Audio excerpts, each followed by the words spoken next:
NFL Draft 10 days away, and Ryan Wilson just published his 7-round mock. And here are the quarterbacks he had taken in that mock. 3 in the first round, a couple in the second round. So he goes Willis to the Seahawks, Matt Corral to the Saints, Kenny Pickett to the Lions with their second of 2 first-round selections. Sam Howell to the Falcons in the second round, Desmond Ridder to the Steelers in the second round. Let's break it down with the one and only Ryan Wilson, the only man with the power to do a mock draft each and every week throughout the entire year and then bring us a 7-rounder. Ryan, 262 picks, is that correct? Yes, Chris, some might call it a power, some might call it being extremely stupid. Here we are, 262 picks. I'm done with the 7-rounders. You know what we need to get Ryan? We need to get Ryan a bumper sticker that just says 262, because you see all those ones with the 26.2 for running the marathon? Yeah. It's 262, Nice. Ryan Wilson, mock draft picks. Let's start with the Lions, and you had him going Ike Ekwonu first to the Jags, and then the Lions getting Aiden Hutchinson. And then it's Kenny Pickett with the final pick in the first round. Do you think Pickett has the widest range of a potential selection throughout that first round? Yeah, no, that's a great point, Chris. And the funny thing is I've talked to several teams that think of Kenny Pickett as probably a second-round pick, and that's where I come down on Kenny Pickett. And there are other teams that say, look, he's the best quarterback in this class, and that is the variation that you're talking about. I can't imagine the Lions are taking a quarterback at 2. I'm not convinced they're taking one at 32, but it feels like they're going to be 3 quarterbacks that go in round 1, and it feels like Kenny Pickett's going to be one of those guys. He could go as high as 6. Again, a little too rich for my blood, but he'll be in the conversation with Malik Willis.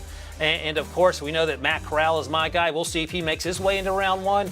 There's going to be a lot of interesting developments in the quarterback situation based on how early teams want to roll the dice on these guys.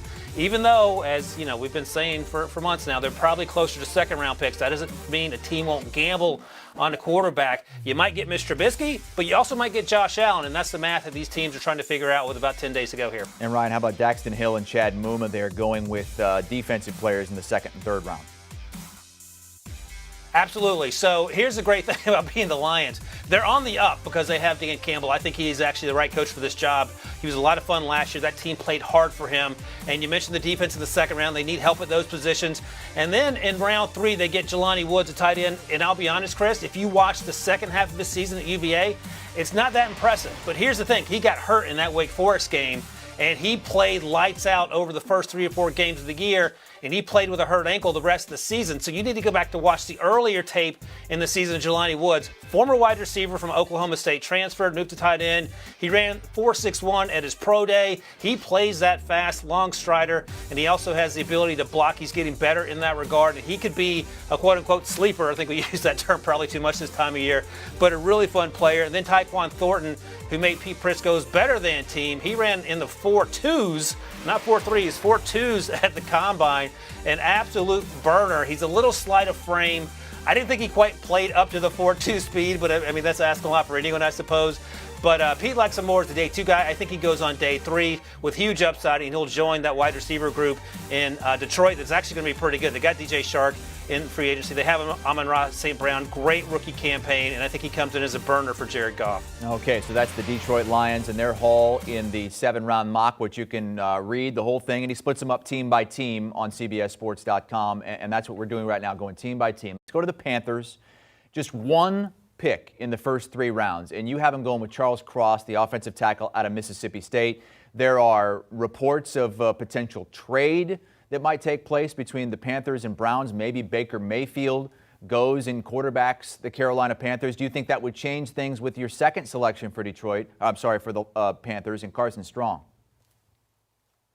No, that's right, because as you mentioned, they don't pick until round 4 after that number 6 overall pick, and I had him taking Carson Strong, who feels like a consolation prize. He was my quarterback 1 in the summer. The knee issues are what have seen him fall. Didn't have a great Senior Bowl, but that's okay. That doesn't mean you're not a good football player. The health concerns are the real concern. So you mentioned Baker Mayfield, and that's interesting because I think the Panthers would like to get off that number 6 pick. They could trade down perhaps to 10 or 13. They may feel better about a quarterback there, or if they get Baker Mayfield in some sort of trade, then they have other picks to work with as well. I talked to teams that have told me they like Baker Mayfield and even Sam Darnold better in Carolina than taking a quarterback at number 6 like Kenny Pickett. And I think that tells you all you need to know about this quarterback class. So you mentioned Carson Strong there. We'll see how that works out in terms of what they want to do in terms of getting the Baker Mayfield situation taken care of. But they also have Charles Cross, who feels a huge need at number 6. And the thing with him is that he's an offensive tackle. They desperately need offensive tackles, and he's going to start day 1. So I think what you do is pass on quarterback at 6. I know that David Tepper, the owner, is extremely interested in winning football games sooner rather than later. It hasn't worked out yet, but don't overplay your hand and take a quarterback who's not going to work out. Take an offensive tackle who plays from day 1. Worry about the quarterback situation either through trade with Baker Mayfield or even have to circle back later in the draft to get someone like Carson Strong. Okay, so again, Charles Cross, that first pick for the Panthers at number 6, their only pick in the first 3 rounds. Let's move on to the New Orleans Saints, a team that Ryan has had taking a quarterback pretty much every mock draft that you've had over the last month or so, now that they have 2 top 20 picks. Trevor Penning, the offensive tackle out of Northern Iowa, first, and then it's Matt Corral, 19th overall. Yeah, as you know, Chris, I'm a huge Matt Corral fan. NFL teams, some like him a lot, some aren't quite so high on him. He could end up going day 2, but I want to focus on what they're getting to help whoever the quarterback ends up being. We know it's going to be Jameis Winston this year, possibly even next year. So Trevor Penning fills the offensive line need. Teron Armstead left from Miami, but I want to talk about Sky Moore, their second-round pick out of Western Michigan. He's getting some first-round buzz in the media. You talk to NFL teams, they like him more on day 2. He is just about uncoverable between 0 and 15 yards, getting off the line of scrimmage and 15 yards within the line of scrimmage. He is so quick in small areas. This is the Pitt game. They lit up Pitt. The quarterback, Caleb Ellaby, was a big part of that as well. He's going to get drafted too. But Sky Moore is great on those short and intermediate routes. Deep, he ran the 4.4s. He doesn't quite create that separation consistently, so I like him more as a slot guy. He can play outside, but you match him up with Mike Thomas, fingers crossed he comes back. There's not a lot after that, so I think that makes sense there. And then there's James Cook, the running back out of Georgia. We talked to him at the Combine, Dalvin Cook's brother. He is electric, and he feels like he fits exactly what the Saints want to do in the run game. And by that, I mean have a guy who can run the ball, obviously, between the tackles, but is so integral in the pass offense like we've seen with Alvin Kamara. We'll see what happens with Alvin Kamara in terms of any possible suspensions for the Las Vegas incident early this offseason. Either way, James Cook is a nice change of pace back. They don't have a lot of depth there. Ingram's still there in a 1-year deal, but I think James Cook is a huge upgrade behind Alvin Kamara. Okay, moving on to the Pittsburgh Steelers in Ryan Wilson's 7-round mock draft. That's all 7 rounds, all 262 picks. With the first pick for the Steelers, they only have 1 in the first round. It's Jordan Davis. And then in the second round, you have them going quarterback with Desmond Ridder out of Cincinnati. Yeah, you talked to Pete Prisco, and we'll be doing a mock draft show tomorrow, Chris. I can't wait to see you then. He thinks that Des Ridder should go 20th to the Steelers. I like him more as a second-round pick. I've talked to 4 or 5 NFL teams that think he's more a day 2 guy than a first-round guy. That leaves 28 teams that may feel differently. We'll see.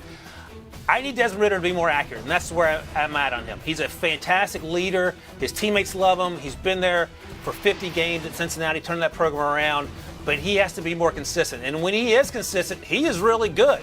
That's just what jumps out to me when the lack of consistency is what scares me about him being a first-round talent. Take him in round 2 and hope he's on the up in terms of he hasn't quite reached his potential. We had this conversation with Josh Allen a few years ago. Josh Allen completed 56% of his passes in the final year at Wyoming. Turns out he's really good, so I don't want to shut Desmond Ridder out. He has a chance to be special, but I wouldn't take him in the first round. Then I had him circling back and getting Calvin Austin III out of Memphis.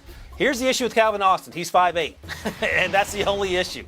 He is so electric near the line of scrimmage. You cannot cover him one-on-one off the line of scrimmage in man coverage. You're going to have to zone him up. He doesn't have a huge catch radius because he's tiny, but he offers something in the punt return game. He's a special teamer that it gives you that 4-down ability. And then in the open field, he's running away from guys. He ran in the 4.4s or 4.3s at the Combine. Special talent, plays with a chip on his shoulder. The issue is he's small. If he were 6 feet or 6'1", he's probably a first-round pick. Instead of having him slip into day 3, only because he's 5'8". That's a gadget right there, and I think Steelers fans would like to see that. Calvin Austin III. Let's move on to the Cowboys, and they have a bunch of picks. You have 4 pass catchers going to the Cowboys in the first 5 rounds. Yeah, they have needs there. Obviously, they traded their wide receiver to the Browns. They have CeeDee Lamb. They have Michael Gallup coming off that ACL. So I had him getting Velus Jones on day 3, fifth-round pick. The issue is he's 24. He's almost 25 years old. He's played for 6 seasons because of the COVID year transfer from USC. Electric. He's huge in the punt return game. He's huge as a kick returner. He ran in the 4.2s, had a really good Senior Bowl. If he were a little bit younger, he probably goes higher, but he does so many things well. 5'11", about 200 pounds, so he's thick enough and he's fast enough. You see him run away from Kentucky here. I love his game. I also had him taking Arnold Ebiketie, the edge rusher out of Penn State. They need edge rush help because Randy Gregory left them in the lurch, or it could be vice versa. We don't know, but I think he offers one more potential impact player on the edge next to Michael Parsons and D-Law there. Those are just a few of the teams hitting on here from Ryan Wilson's latest 7-round mock draft. It's all-encompassing, so if you want to see the whole thing, go to cbssports.com and scroll a few times. You'll get all of it and split it up team by team as well. You can hear Ryan on the very latest Pick 6 podcast with John Breach. Among other discussions, they'll talk about what the Seahawks should do with their quarterback position. Sports HQ presented by Microsoft Surface. In Ryan Wilson's latest 7-round mock draft over on CBSSports.com, 10 quarterbacks were drafted in his 7-round mock. Malik Willis, Matt Corral, Kenny Pickett, first quarterbacks off the board in the first round. After that, Sam Howell, Desmond Ridder come off in round 2. The other big round is round 6, where another 3 quarterbacks got picked. Cole Kelly coming off right near the end, the 258th overall selection, going to Green Bay. All right, to discuss these picks and how they fit their respective teams, potentially, this is a mock draft, let's remind you. Let's bring in a man who knows what it's like to have his name called on draft day, our former NFL quarterback and analyst, Danny Cannell. Danny, we start with Malik Willis to the Seahawks, a natural play extender with his feet and the ball. It explodes out of his hand at times. How do you like this fit for the Seahawks? I like this fit, Jeremy. Of the first round picks in this mock, this is probably my favorite for a few reasons. One, I think Seattle's rebuilding for the future. They made that clear when they moved on from Russell Wilson, moved him to Denver, and now there's rumors they're floating DK Metcalf. This is a team in rebuild mold, and so they're looking for the future, somebody to build around, somebody to be their franchise quarterback for the next 10 to 12 years. And I think Malik Willis comes in very raw. I think they would have patience with him in recognition that, hey, this isn't going to work in year 1 or 2. This is a long-term play. So I think they'll be patient with him, which Malik Willis needs. I also love the fact that he's got the combination of Pete Carroll and John Snyder, the general manager, because they're guys that have done this before. They built a team around Russell Wilson. Remember the Legion of Boom? Russell Wilson early in his career was a game manager and then developed into a top 5 quarterback. And then lastly, Jeremy, I think he's better than Drew Lock, the quarterback that they just got in the Denver deal. So I think he could be playing sooner rather than later. So from every vantage point, I think Malik Willis would be a great fit for Seattle and their future as the franchise quarterback. And certainly a guy who has creeped up the draft board as we've kind of done these mocks moving along. Of course, Ryan's been putting these together since August of last year. All right, next up, former Ole Miss quarterback Matt Corral to the Saints. Won the Connerly Trophy as the best player in Mississippi last season. He seemed to blossom under Lane Kiffin. How do you see him fitting in with this Saints offense? I know Ryan is extremely high on Matt Corral, and you can see why. He's a natural thrower of the football. He improvises with the best of them. I don't know if I love the fit, Jeremy, to be honest with you, because I think Jameis Winston is a stud that is going to use this opportunity with a short-term deal, a prove-it-to-me deal, to take control of this locker room. And there is a massive void in leadership, since Drew Brees has moved on, and Jameis Winston has stepped up to fill it in. Now, he's coming back off an ACL surgery, but I think that's going to be a challenge for Matt Corral to make inroads as a leader on this team. I also wonder how much talent is going to be around him in this position. I wasn't too thrilled with what the Saints did, kind of just carrying on after the Sean Payton era by going with a lot of the same people, trying to keep that continuity. I would have almost preferred if there was a new staff, new coordinator in place. And Matt Corral, I do wonder if he's a product of the system he played in. You mentioned playing in Lane Kiffin and Jeff Levy's system in Oxford. He was throwing the ball over the yard, but it was an RPO-based system where he was running it sometimes. He rushed for 200 yards in a game.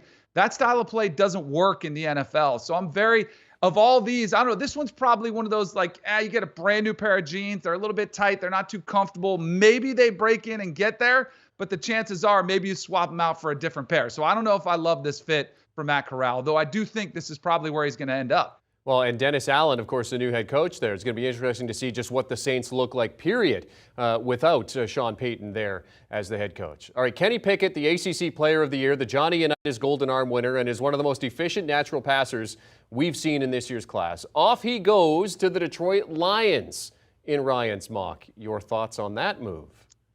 So I think a lot of people are positioning this for, hey, there's a team, they pick 32nd overall. You want to take that position to get the extra year on the rookie contract. And I like Kenny Pickett a lot. But you know who else I like who's played pretty well, who's been to a Super Bowl? Jared Goff. And I think there's a chance that Kenny Pickett doesn't get to play if he's backing up Jared Goff. We've already seen the upside on him.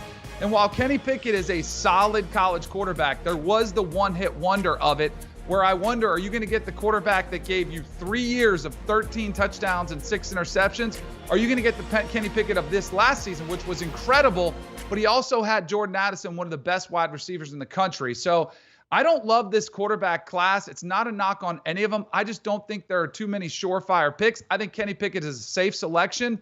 Ultimately, I think he's probably more of a career backup than a franchise quarterback. And if he goes to Detroit, I think he'll be backing up Jared Goff for the majority of his tenure there. And that takes care of the first-round quarterbacks. The first quarterback off the board in the second round is Sam Howell, going to the Atlanta Falcons. He has an NFL-quality arm, Danny, but his size and footwork are the things that are the knocks against him at this point. What can he be with the Falcons, do you think?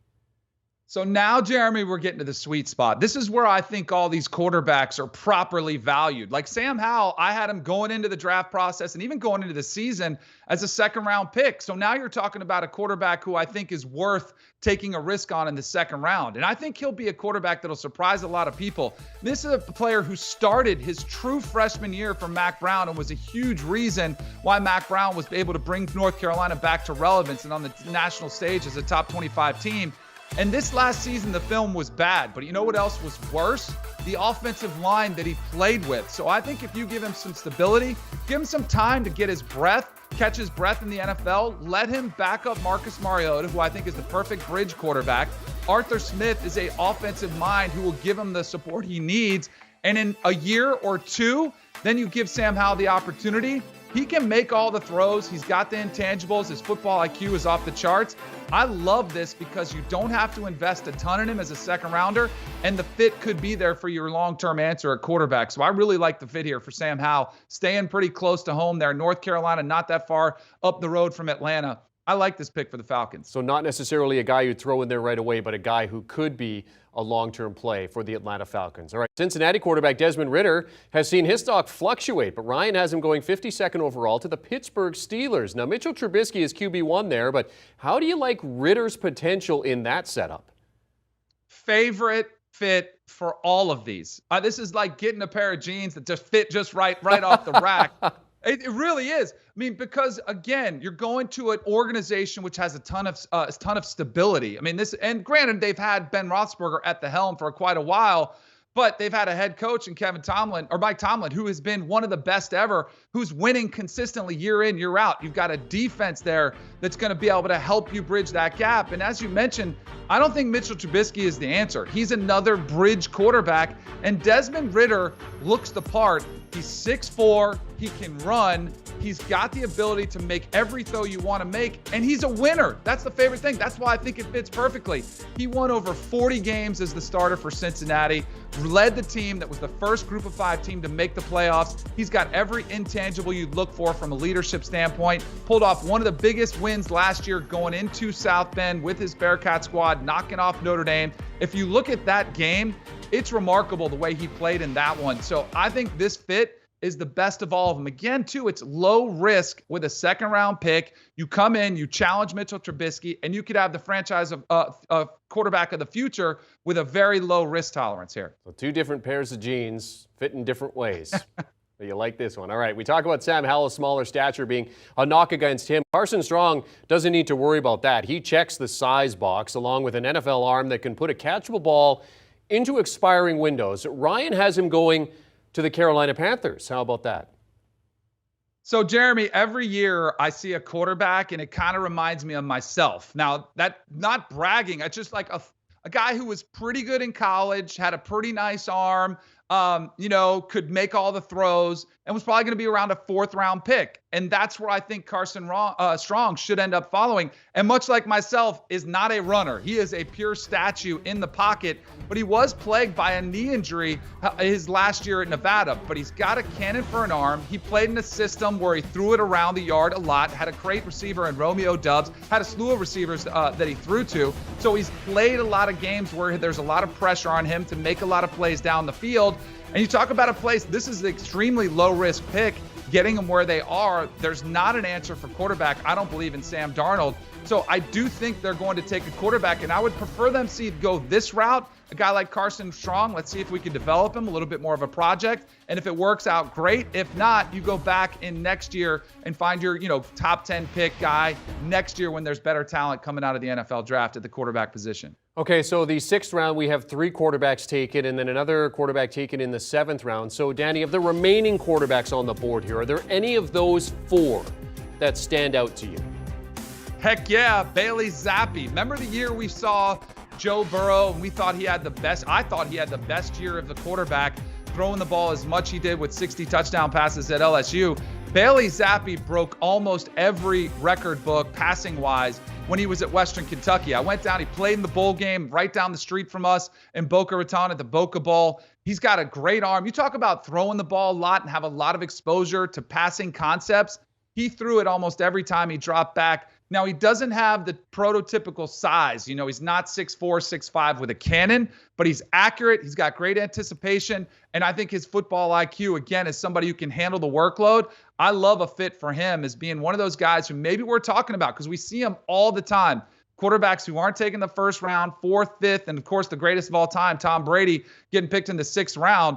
You find some diamonds in the rough, and I think Bailey Zappi would be that guy. And Western Kentucky has had some good quarterbacks who've lit up Conference USA over the past 5-6 years. Zappi, of course, the latest. He is former NFL quarterback Danny Cannell discussing NFL draft storylines as we close in on draft day in just over a week's time, talking about the quarterbacks. Thanks, DK. In terms of the odds for being the first quarterback drafted, here's what those look like. Malik Willis leading the way at -130. Then it's Kenny Pickett at +130. Desmond Ridder in there at +1,000. And you heard DK mention Bailey Zappi. He's on the board there right at the bottom, +10,000. Do you want a sports network that delivers everything that matters about the game? The highlights, the picks, the instant analysis, no yelling, no fake debates, no politics. Hit the subscribe button and never miss a moment.